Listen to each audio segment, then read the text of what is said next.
And welcome back to the Film Reelcast. I'm Stuart, your host.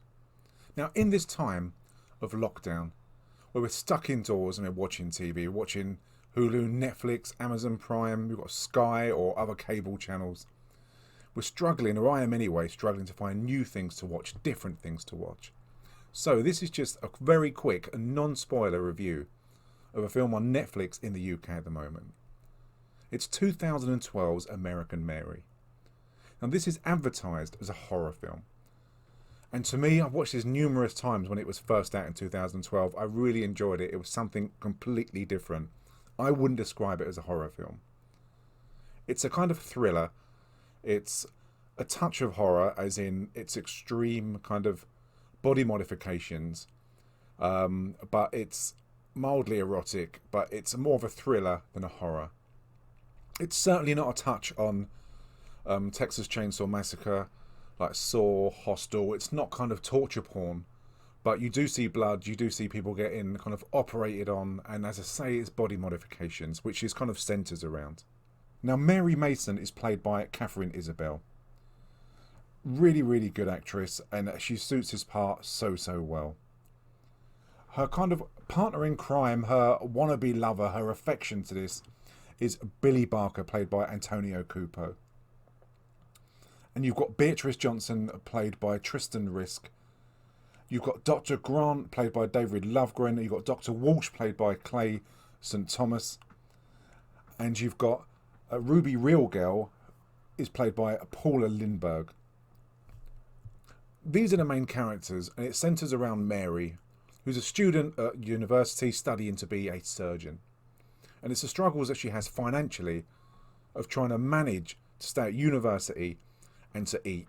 Like many other students, he's struggling. How much do I have to put on to keep me in the clear? You are 3 months behind.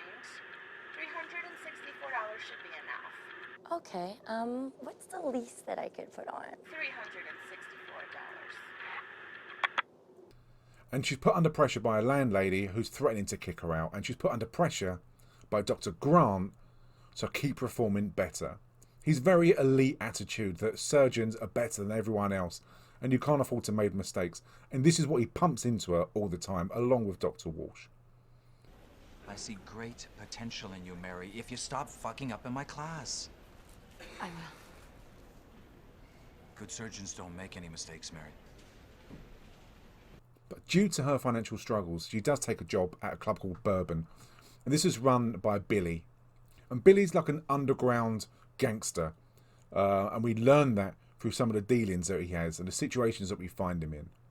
And throughout the film, the bond between Mary and Billy gets tighter and tighter. And it's through this when Billy brings one of his guys in that he knows who's injured and offers Mary instantly $5,000 to operate on this guy. And that she's very confident she does a really good job. And it's through word of mouth, through working through this underground gangster Billy, that the skills spread and the availability of doing work for money. And Mary is offered to go to a dinner dance at a house belonging to, I believe it's Dr. Walsh, and Dr. Grant is there as well. These two guys, as soon as you watch this, your kind of spidey senses instantly get the feeling that they've got another motive as to why Mary's there. And that plays out, and obviously that's a kind of major reason why Mary ends up doing what she's doing in this film. As I say, I'm not going to say because this is a spoiler free. But through Mary's actions, through the fallout of what happens, she concentrates her skills on body modification. And that's when we're introduced to Beatrice. You go to a hospital. What if they refuse to help us? Then call your HMO, get it figured out. I don't know. It's not a financial issue. Money, I got lots of. I'll give you $200 if you just let me say what I'm gonna say, and I'm gonna say anyway. And Beatrice is an amazing character. She's so interesting to look at, and the way she acts. The part, is, as I say, is played by Tristan Risk. And Tristan, when you look on her IMDb, she's got lots and lots of really weird films and weird parts that she's played. And when you look at her IMDb, she's got Ayla, she's got Death Row Democracy, Frankenstein Created Bikers, Save Yourself, Mania, Cabaret for the Dead. Lots of these different films. So She's really suited to this role and she plays it so well. And another character who we're introduced to, who's just fascinating to look at, is Ruby Real Girl. Hi. Hello, Doctor. Thank you so much for coming. Yeah. I don't think it's really fair that God gets to choose what we look like on the outside. Do you? And Ruby wants to be a real-life, walking, talking Barbie doll. And she goes through some extreme modifications to get that way. And the ripple effect plays out through the entire film, leading to what actually happens to Mary. So throughout the film, we see the bond between Beatrice and Ruby, and obviously Billy at the nightclub as well. And we're also introduced to John Emmerich Tracy, who plays Detective Dollar. Now, Detective Dollar comes in and out of this film to meet with Mary and to interview her to find out what's happened to certain characters in this film and why they happened. One of them. Lovely new place. So much nicer and airy than the last place, eh? I like it. Can I get you a glass of water or something? You see, these two doctors were in. As I say, I can't mention too much because it will lead to a spoiler. But the introduction of Dollar is really good. The chemistry between him and Mary leads to some really good tension towards the end. Two of the characters we'll introduce you is Jen and Sylvia Soska. It just happens that these are the directors of the film. These play some twins that are really bizarre. They're fascinating to look at. They do look identical, and the operation, the procedure they want is so just bizarre. It's so strange. It's kind of addictive viewing. You want to watch it just to see what happens because it's so unbelievable.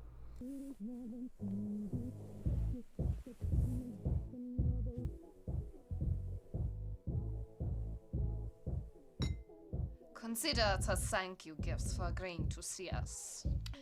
Do you feel connected to anyone, Mary? And it's just, these are an example of the kind of people who come in and out of this film and just keep you entertained, and they keep it going throughout.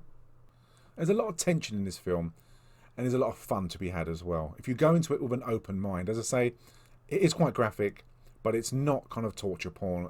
It's part of the story. It's a necessity to make the story flow. You can't have body modifications if you don't see any, because it kind of goes for the shock factor, which people do.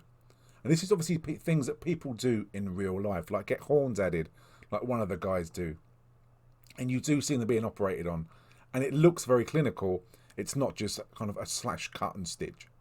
So this film is just 103 minutes long. So it's not a long film, and it is a very fast flowing film, and they do fit a lot in, and it flows really, really well. And the climax of this film is really entertaining. It was unpredictable and it surprised me, and I've seen this film numerous times. I still find it really enjoyable. So if you want to watch a film which is completely different, have quite a strong stomach, and just want to be thoroughly entertained, American Mary is a film that I really, really do suggest that you watch. As I say, it's quite gory. It's good fun to watch. There are some funny bits in there as well. And you do see the arc of Mary. She really, really grows. And it's nice to see these different characters like Ruby and Beatrice come in. As I say, they're played so well, and they are so fascinating to listen to and to watch on the screen, just due to their modifications. And what happens to them is really intriguing as well. So that's American Mary. That's on Netflix in the UK, and that's available free, I think, for the next couple of months. And I totally recommend you watch it. Okay, I'm Stuart. This has been the Film Reel Cast, and I will see you very soon.